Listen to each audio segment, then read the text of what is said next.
Relations between the United States and Canada remain under renewed scrutiny following a series of public remarks from leaders on both sides of the border, highlighting continuing disagreements over trade, sovereignty, and the future of the bilateral relationship.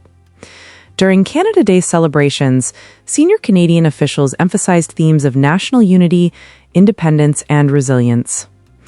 Canada's Minister of Identity and Culture, Mark Miller, told attendees that while Canada is often viewed as a polite and respectful nation, its willingness to cooperate should never be mistaken for weakness. His remarks received strong applause from the audience as celebrations took place across the country. Prime Minister Mark Carney also addressed Canadians during Canada Day events, focusing on national unity and the importance of working together during a period of global uncertainty. Carney highlighted Canada's diverse communities and stressed that the country's future depends on cooperation, economic growth, and responsible leadership. He also encouraged attendees to stay safe during the unusually hot weather, drawing praise for his attention to public well-being. Much of the political discussion, however, centered on comments made by U.S. Ambassador to Canada Pete Hoekstra during an interview with CBC.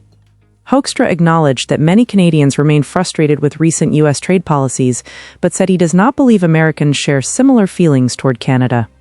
He argued that the United States continues to value its relationship with Canada and defended U.S. tariffs on steel and aluminum as measures permitted under existing trade agreements.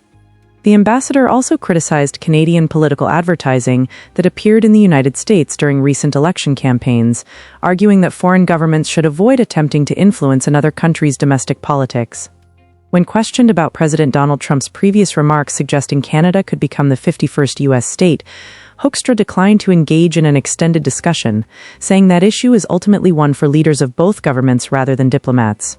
Prime Minister Carney, meanwhile, continued emphasizing that trust has become one of the world's most valuable economic assets.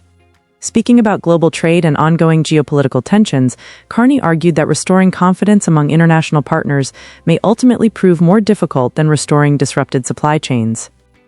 He said Canada's reputation as a reliable trading partner remains one of its greatest strengths, and stressed that maintaining that trust should remain a national priority.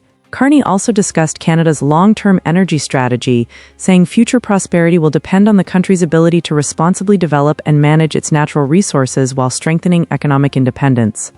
The latest exchange comes as both governments continue navigating trade disputes involving critical minerals, manufacturing, and cross-border commerce.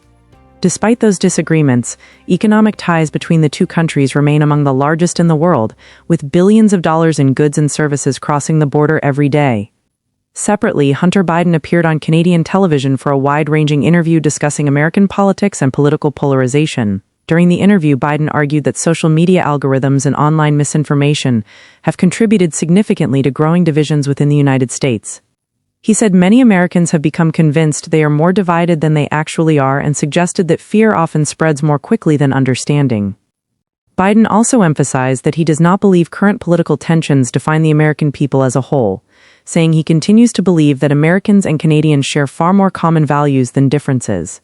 Meanwhile, Canadian political commentator Charlie Angus criticized recent remarks from several senior U.S. officials and expressed concern about continued political tensions between the two neighboring countries.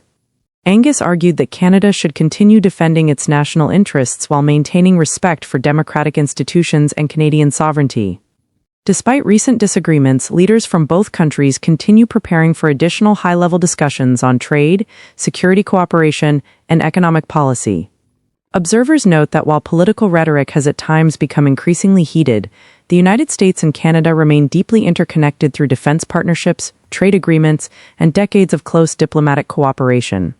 As negotiations continue, businesses, investors, and citizens on both sides of the border will be watching closely to see whether future talks can reduce tensions and strengthen one of the world's most important bilateral relationships. You're listening to our National Affairs Bulletin. Thank you for listening, and stay tuned for more national and international news throughout the day.